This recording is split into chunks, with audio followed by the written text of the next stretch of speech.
Good thing we ended this. Good thing we ended this, but I'm just gonna keep going, alright?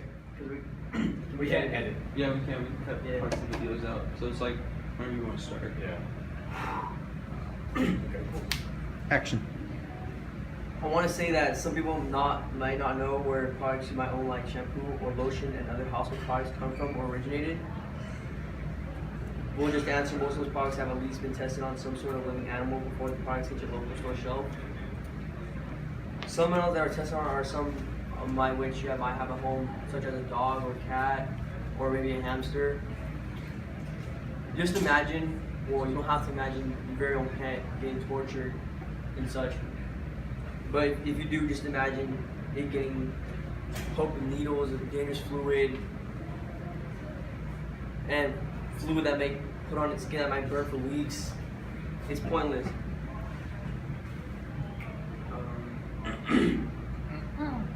Because animals are people too, and no one wants to see an animal suffer. Even though animals and humans might share much of their DNA, but we are all built differently and also function differently. So what's the point of testing on animals if the people testing on animals don't know for sure if it's gonna work on humans? For example, less than 2% of human illness are ever seen in animals. Another example, in one New York Times article, the most two common illnesses in the Western world are lung cancer from smoking and heart disease, and neither of those can be fixed at lab animals. So my guess is that most animals were injured or even killed in the process of no cure. This is another point where animals don't have to die. Also, drug and cosmetic companies are the biggest animal testers, and it also is done because animal bodies don't really react to drugs like humans do.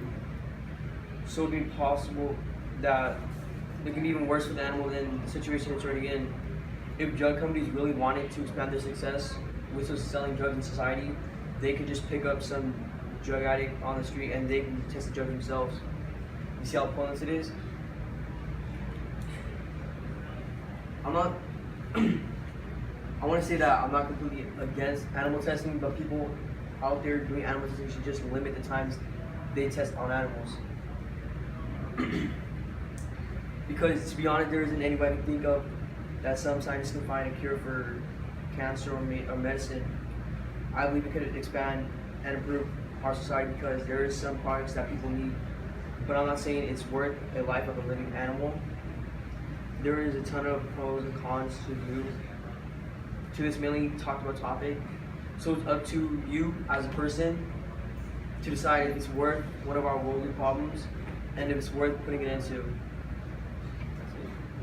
How much time was that? Like 3 minutes?